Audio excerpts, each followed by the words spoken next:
Bienvenue dans ce nouveau numéro de Station Europe. Nous sommes au Parlement européen à Bruxelles comme d'habitude, mais un Parlement quasiment désert. Ici derrière moi généralement ça grouille de monde. Nous allons bien sûr parler du coronavirus qui met l'Europe à l'épreuve et nous allons réaliser cette émission dans des conditions un peu spéciales. Ce ne sera pas dans notre décor habituel et avec une équipe hyper réduite. Nos invités, 2 députés européens, belges et même bruxellois et un journaliste qui aime traîner dans les coulisses des institutions.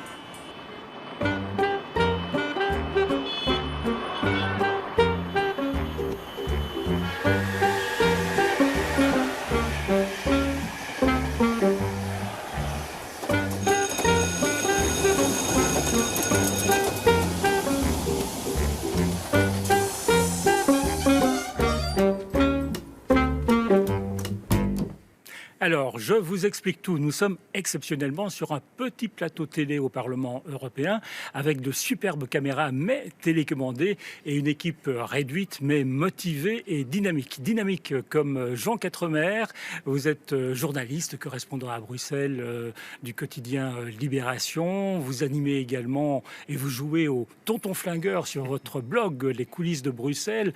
Bruxelles où vous viviez depuis longtemps, enfin vous êtes entre Bruxelles et Paris. Et à ce propos, le confinement, est-ce qu'on le vit différemment à Bruxelles de ce qu'on peut vivre à Paris? Comme correspondant d'un journal français, je suis par nature confiné.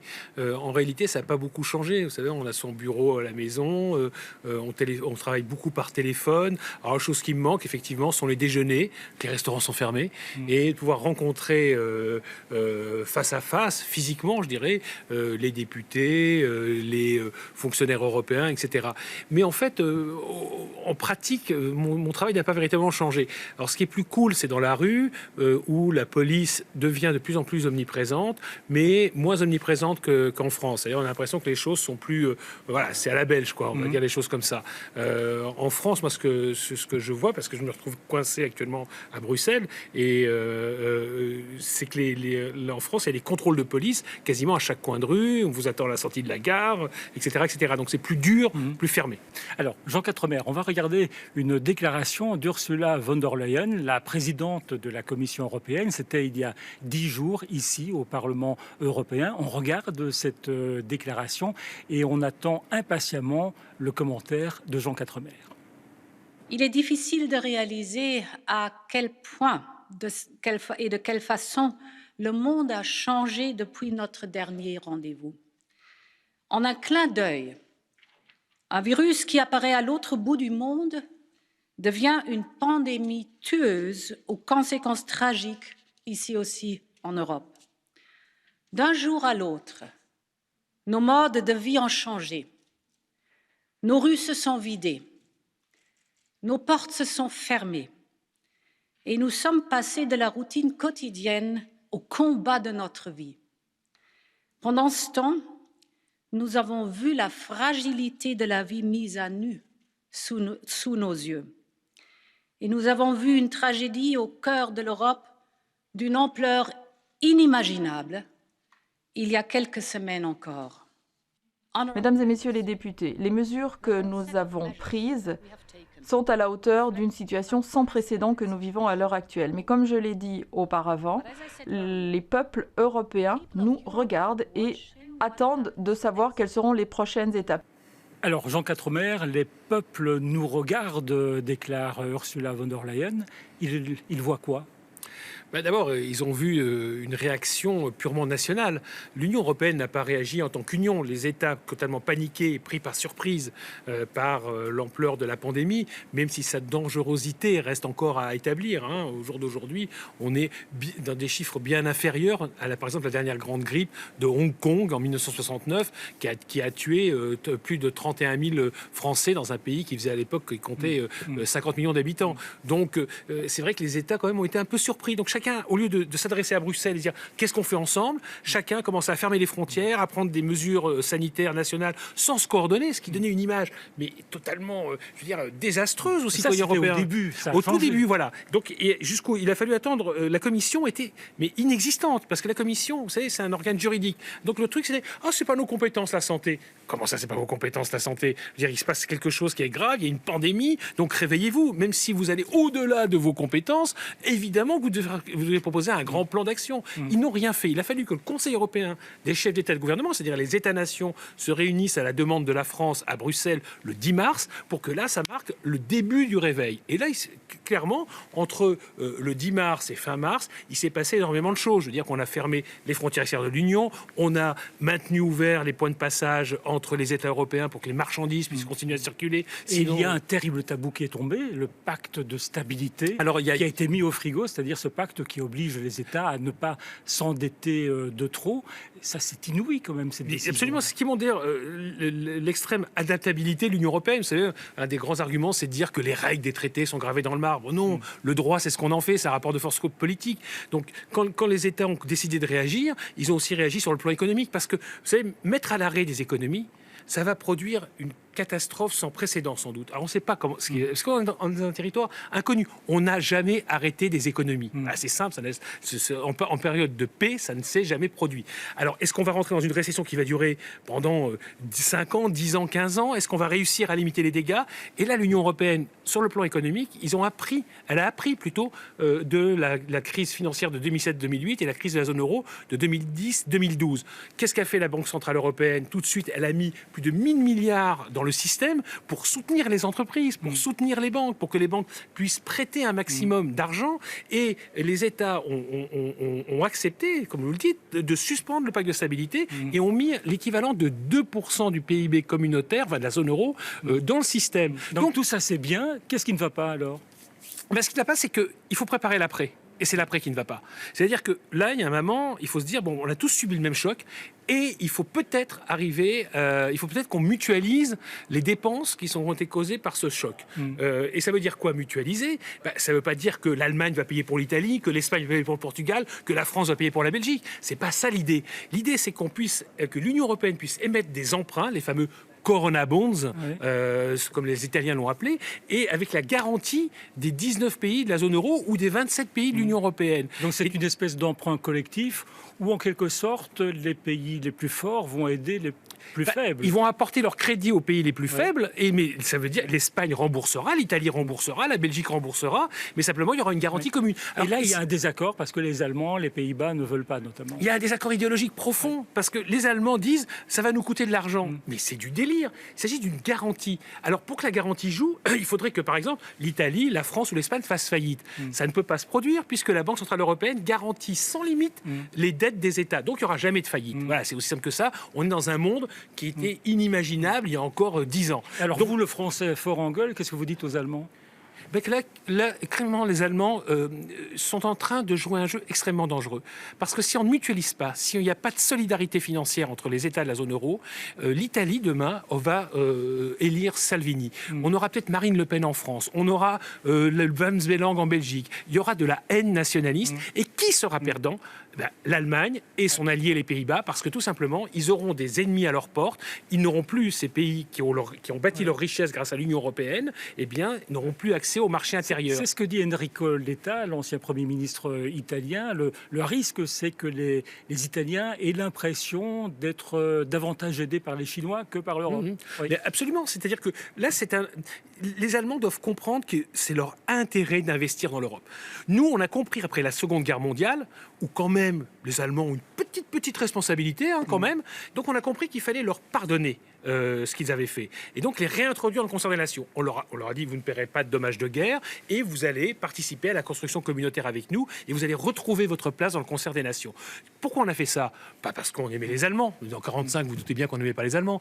Parce que simplement, on investissait dans notre avenir. On savait que la paix, c'était la condition de la prospérité. Voilà. Et bien là, les Allemands, ils doivent comprendre que s'il faut exploser l'Union européenne, ils seront rendus responsables responsable par l'ensemble des Européens de ce qui se passe, parce que je dirais que leur radinerie, leur incapacité de penser leur sera reprochée pour très longtemps. Et je vous assure que l'Allemagne, son principal gain après 1945 de la construction communautaire, ça a été de ne plus avoir un seul ennemi à ses portes.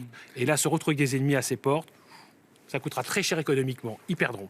Les Chinois, ils nous aident aujourd'hui? Les Chinois, il faut arrêter. Je veux dire, avec la Chine a menti dès le départ. Je veux dire, il faut quand même les médecins qui ont révélé l'apparition du nouveau virus ont quand même été contraints de faire leur autocritique. Il y en a qui ont été arrêtés. Les chiffres chinois sont totalement bidonnés. Qui peut croire qu'il y a eu que 3200 morts alors qu'il y en a 10 000 en Italie? Je veux dire que nous, on est une société transparente. En Chine, il y a un mensonge monstrueux sur les chiffres. Et donc, eux, ils ont pris effectivement, ils ont pris des mesures extrêmement violentes. Ils ont isolé une région de 50 millions d'habitants. Bon, chez nous, c'est beaucoup plus difficile. Je veux dire, et tout le monde nous explique que on aurait dû faire ça dès le début. Par exemple, début février, par exemple, fermer les économies. Vous imaginez déjà faire respecter le lockdown à Bruxelles, dans certains quartiers, c'est impossible. En France, il y a des départements entiers qui ne le respectent pas. Du jour au lendemain, on va arrêter toutes nos activités économiques? Non, c'est pas possible. Cela dit, les Chinois ne sont pas les seuls à avoir menti à Donald Trump ou à Boris Johnson. Non, ils n'ont pas menti, c'est différent. Les Chinois ont menti. Boris Johnson et Donald Trump, eux, ils ont joué. Eux, c'est autre chose. On peut avoir plusieurs dizaines de milliers de morts. C'est pas grave parce que si on ferme nos économies, le coût en termes de chômage et donc de dommages humains, parce que quand vous êtes au chômage, il y a des tas de maladies qui apparaissent avec le chômage, sera bien supérieur à ce que coûterait justement cette épidémie. Ils ont parié sur l'immunité collective, si vous voulez. Ils n'ont pas menti, c'était un pari très libéral, très anglo-saxon, mais c'était un pari. Voilà. Les Chinois ont menti, donc les Chinois, c'est pareil qu'ils nous aident. En plus, nous, on les a, il faut dire dès le départ, nous leur avons envoyé des masques, on les a aidés dès le départ. Donc c'est juste un retour, et en plus, leur aide, je vous rappelle, ils la font payer. Nous, notre aide, elle est gratuite. Jean Quatremer, devant vous, une enveloppe avec la bonne question, une enveloppe avec la mauvaise question. Moi, je vais prendre la mauvaise question. La mauvaise question. Évidemment. Je vous reconnais bien là, vous la lisez à haute voix et sans crainte. Jusqu'à quand une civilisation peut-elle se passer de coiffeur? Vous me visez? Eh bien, vous savez, ça, je l'avais vu venir parce que la veille du lockdown belge, je me suis précipité chez mon coiffeur. Malin. Bravo, Jean Quatremer, vous êtes perspicace. Merci de vous être arrêté à la Station Europe. On va recevoir à présent Maria Arena, mais avant cela, on va écouter une déclaration. C'est une interview de David Sassoli, le président du Parlement européen, une interview qu'il a accordée à la télévision italienne.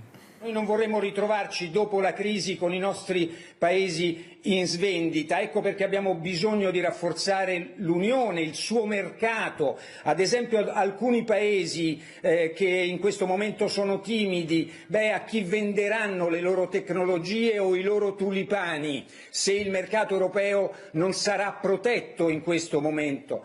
Ecco perché sono convinto che sarà la portata della crisi a convincere i riottosi, i timidi, e in questo momento sono convinto che ci siano tutte le possibilità per una grande battaglia con i nostri cittadini perché l'Europa ne esca più forte.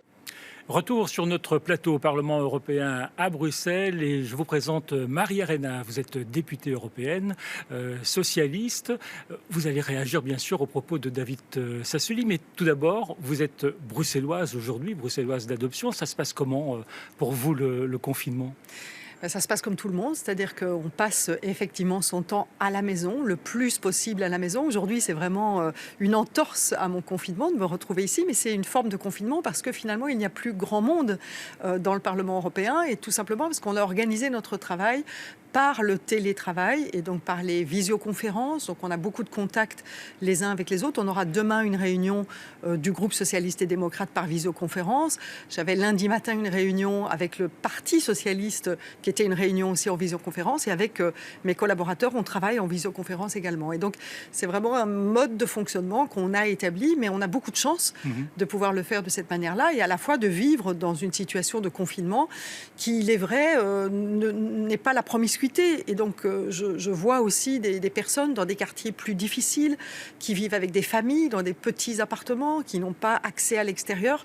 Et là, je pense vraiment que le confinement devient extrêmement lourd et on doit les encourager, on doit les aider à vivre cette période qui est une période très difficile. Alors revenons à David Sassoli. Il déclarait que l'Europe pouvait sortir plus forte de cette crise. C'est pas un peu la méthode Coué ? Alors on dit souvent que finalement l'Europe c'est la somme des solutions qui ont été apportées aux différentes crises. Et c'est vrai qu'on appelle souvent l'Europe au moment où il y a des crises. Et c'est souvent aussi la frustration des citoyens parce que quand tout va bien, on ne parle pas de ce que fait l'Europe. Or l'Europe travaille toujours, c'est-à-dire elle travaille sur les lois au quotidien des citoyens. Mais on ne s'en rend pas compte. Et quand il y a des moments de crise, on exige beaucoup de l'Europe alors même que parfois elle n'a pas les outils pour pouvoir répondre. Elle n'a pas les traités, elle n'a pas la Constitution pour pouvoir le faire. Et donc, je pense que cette crise, qui est une crise sanitaire, devra sans doute mettre sur la table de l'Europe des nouveaux enjeux, des nouveaux défis, des nouveaux modes de coordination, parce que ce type d'épidémie n'est pas la première, mais elle ne sera sans doute pas la dernière. Et je pense que pour éviter les temps d'adaptation qu'il a fallu, on a vu entre le confinement italien et le confinement belge, il y a eu presque 2 semaines de différence. Il eût été sans doute préférable d'avoir une approche coordonnée de ce confinement pour que, in fine, au moment où on déconfinera, c'est-à-dire au moment où on sortira de cette situation, eh bien, les Italiens ne doivent pas attendre que tout le monde soit, je dirais, sorti de la crise. Et c'est malheureusement ce qu'on va vivre dans le cadre du déconfinement. Alors, et donc, les Italiens en particulier, il faut les aider sur le plan économique. Quand David Sassoli évoque les tulipes qui sont sur son bureau, c'est pas tout à fait par hasard. Et tout à fait, on voit aujourd'hui une attitude de la Hollande qui est incompréhensible. C'est une attitude d'un pays qui est un des pays qui profite le plus du marché unique, comme l'Allemagne, mais comme la Belgique aussi. Et c'est le pays qui aujourd'hui dit « je vais fermer et je ne veux pas aider la 3e économie européenne ». L'Italie est une des plus grandes économies européennes. Et donc c'est vraiment venir mettre un coup de couteau, un coup de canif dans le contrat européen qui est à la fois la question du marché unique, mais aussi la solidarité. Et donc, l'attitude de M. Rutte est une attitude qui n'est pas une attitude européenne. Ce n'est pas un défenseur de l'Union européenne quand il a ce genre d'attitude. Cette crise va donner lieu à un grand débat de société. Dans quel monde veut-on vivre ? J'espère en tout cas qu'elle va remettre un certain nombre de questions sur la table et d'y apporter les solutions qui ne sont pas des solutions idéologiques. Vous savez, aujourd'hui, quand on entend les médecins, les infirmières, le personnel soignant qui dit on n'en peut plus, il le disait déjà avant la crise du Covid. Mais de manière idéologique, on a voulu faire croire qu'il n'était pas nécessaire de financer la santé. Or, on voit que... L'Europe doit réinvestir dans les secteurs publics et dans la santé en particulier. En tout cas, on doit arrêter les politiques d'austérité qui demandait aux États membres de réduire les dépenses. Et la première dépense qui a été réduite, ce sont les dépenses de santé. Comme on a tendance à réduire les dépenses de pension, par exemple. Et donc, on doit revoir ce modèle qui est le modèle de l'austérité. Il faut qu'on réfléchisse autrement parce que la santé et le bien-être, c'est quelque chose d'important pour le développement aussi. Et remettre en cause la mondialisation, on se rend bien compte qu'on est très dépendant de pays comme la Chine, par exemple, notamment au niveau des médicaments. Alors, on devra aussi travailler sur les secteurs qui sont les secteurs essentiels et ne pas dépendre, dans ces secteurs essentiels, de pays extérieurs, de forces extérieures. Et donc, moi, je suis effarée d'entendre qu'aujourd'hui, en Europe, on n'est plus capable de produire des masques qui sont des masques en tissu. Et donc, qu'on ne puisse pas produire certaines technologies, je peux encore le comprendre, mais des masques en tissu, on n'est plus capable de les produire. Et donc, on devra remettre en question une forme de mondialisation. Pas la mondialisation en tant que telle, mais de dire on ne peut pas dépendre entièrement d'une force extérieure en ce qui concerne nos consommations, qui sont des consommations prioritaires. Vous êtes présidente de la Commission des droits de l'homme ici au Parlement européen.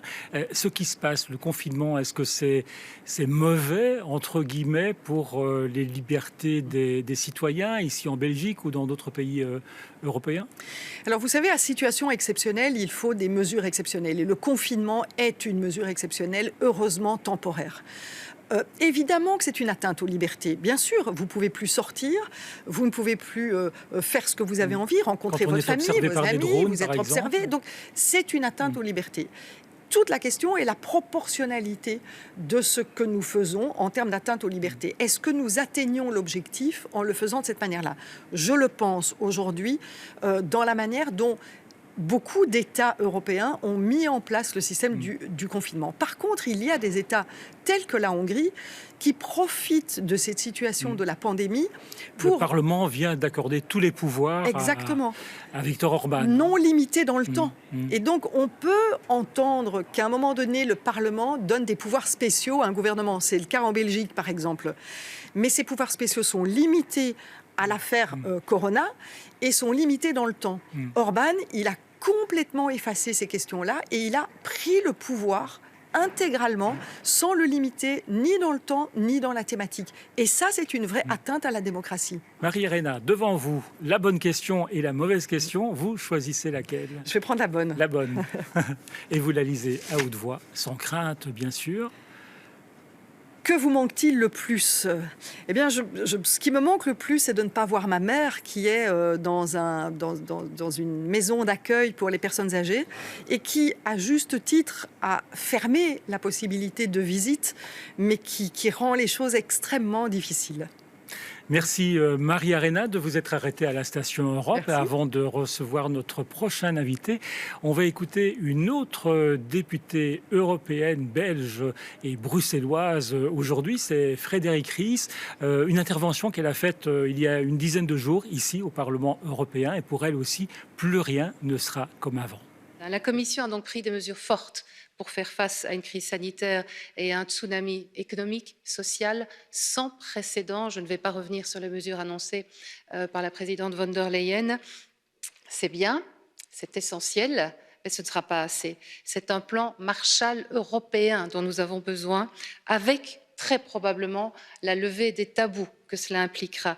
Car c'est aussi, et on ne l'a pas dit encore, une crise existentielle que nous traversons ici. Ne nous y trompons pas, cette bataille-là, nous devons la gagner, parce que le grand danger qui nous guette, ce serait le jour d'après de reprendre business as usual comme le jour d'avant. Ça, c'est un no way. Et donc, je suis confiante, moi, que l'Europe sortira réinventée et plus forte. Retour sur notre plateau, toujours au Parlement européen à Bruxelles, et je vous présente Marc Botenga. Vous êtes député depuis mai dernier, membre du PTB. Alors, question un peu rituelle pour commencer, ça se passe comment le confinement? Vous aussi, vous êtes bruxellois? Tout à fait. Je pense que pour tout le monde, c'est un peu difficile, mais on se rend tous compte que c'est absolument nécessaire et que c'est une des étapes, une des mesures qu'il fallait absolument prendre. J'espère qu'elle vaudra plus rapidement aussi pour tous les travailleurs de les entreprises, secteurs non essentiels, et pour les autres qui doivent travailler, qu'ils aient tout le matériel de protection nécessaire, parce que ça m'inquiète beaucoup quand je vois comment le personnel soignant n'a toujours pas les équipements nécessaires pour se protéger. Je trouve ça pas normal. Alors, vous êtes intervenu ici il y a une dizaine de jours en séance plénière du Parlement européen. Vous vous êtes adressé à Ursula von der Leyen et vous lui avez demandé de s'excuser. S'excuser pourquoi ? Pour des années d'austérité, c'est-à-dire pendant des années, la Commission a répété aux États qu'il fallait couper dans les soins de santé, qu'il fallait les rendre durables, qu'il fallait financièrement réduire les budgets, que les hôpitaux devaient fonctionner comme des entreprises, etc. Aujourd'hui, on voit les résultats. Il y a un manque de lits, il y a un manque d'hôpitaux, il y a un manque de masques, d'équipements, de respirateurs, etc. C'est une conséquence directe de politique européenne. Et donc, moi, je trouve que face à ces gens-là qu'on appelle maintenant à juste titre des héros, qui sont en train de se battre pour des vies, il faudrait que la Commission européenne d'abord commence par s'excuser et en deuxième lieu dit plus jamais cette austérité-là. Mais alors, l'Europe a quand même pris des décisions très fortes, notamment l'abandon du pacte de stabilité, en tout cas sa mise au frigo, ce fameux pacte qui oblige les États à ne pas s'endetter de trop. Aujourd'hui, Bruxelles dit vous pouvez dépenser ce que vous voulez. Vous n'osiez même pas en rêver. Bah, évidemment, nous, on a depuis des années dit que ce pacte-là, ce pacte d'austérité était une erreur, qu'il fallait au contraire investir dans les services publics, dans les soins, mais aussi dans l'éducation, etc. Donc, on est de ce point de vue-là content. Maintenant, on constate que la Commission l'a mis, comme vous l'avez dit, au frigo. C'est-à-dire, et Didier Reynders l'a déjà dit dans une interview, c'est que l'idée, c'est que de dépenser maintenant et de resserrer la ceinture après. Ça veut dire que cette crise-ci, comme on l'a fait avec la crise bancaire, la crise sanitaire aussi, on va essayer de la faire payer aux travailleurs en disant, ben voilà, maintenant on a dépensé, ben c'est de nouveau aux travailleurs de payer. Donc ça serait vraiment malsain. Donc ça, c'est un peu votre crainte, c'est que ce soit les citoyens qui payent la note au final. Mais bien sûr, on voit déjà maintenant dans le discours de certains partis qui commencent à dire il faudra travailler plus longtemps, il y aura une facture à payer, etc. Et là, je pense qu'il faut être très clair, c'est que les travailleurs ont payé la crise bancaire. Ce ne sera pas aux travailleurs de payer la crise sanitaire. Cette fois-ci, il faudra aller chercher l'argent chez les banques, chez les sociétés financières et d'investissement qui, elles, se sont enrichies lors de la crise bancaire. Il faut quand même le dire. Aujourd'hui, je pense que c'est à eux de payer et non pas de nouveau aux citoyens, aux travailleurs. Marc Botenga, devant vous, la bonne question, la mauvaise question, vous prenez laquelle? Je prends la mauvaise parce qu'elle est en rouge. Voilà. On vous reconnaît bien là. Voilà. Et vous la lisez à haute voix. Voyons un peu. Le capitalisme, un pire virus que le corona. Écoutez, je ne vais pas parler en termes de mieux ou de pire. Corona est en train de faire des milliers de morts, donc il ne faut vraiment pas minimiser cela. Mais je pense qu'on est, comme je le disais, face à un échec du capitalisme, un échec face à la protection des gens qui ont droit à une santé et qui ont, comme encore une fois le dit l'Organisation mondiale de la santé, il y a un droit à la santé. Un échec du capitalisme à développer des vaccins et à les mettre à disposition de tout le monde, un échec du capitalisme à fournir des tests en suffisance, tout simplement. Et finalement, on voit que cette crise du corona est aussi en train de révéler une crise économique profonde. Elle est en train de déclencher en fait une crise économique qui était présente et elle révèle, à mon avis, effectivement des failles énormes du système. Marc Botenga, merci de vous être arrêté à la Station Europe. Avec plaisir. Merci à la super équipe du Parlement européen d'avoir réalisé cette émission dans des conditions très spéciales. Et on se retrouve, si tout va bien, le mois prochain pour un nouveau numéro de Station Europe. Protégez-vous bien, on a besoin de vous.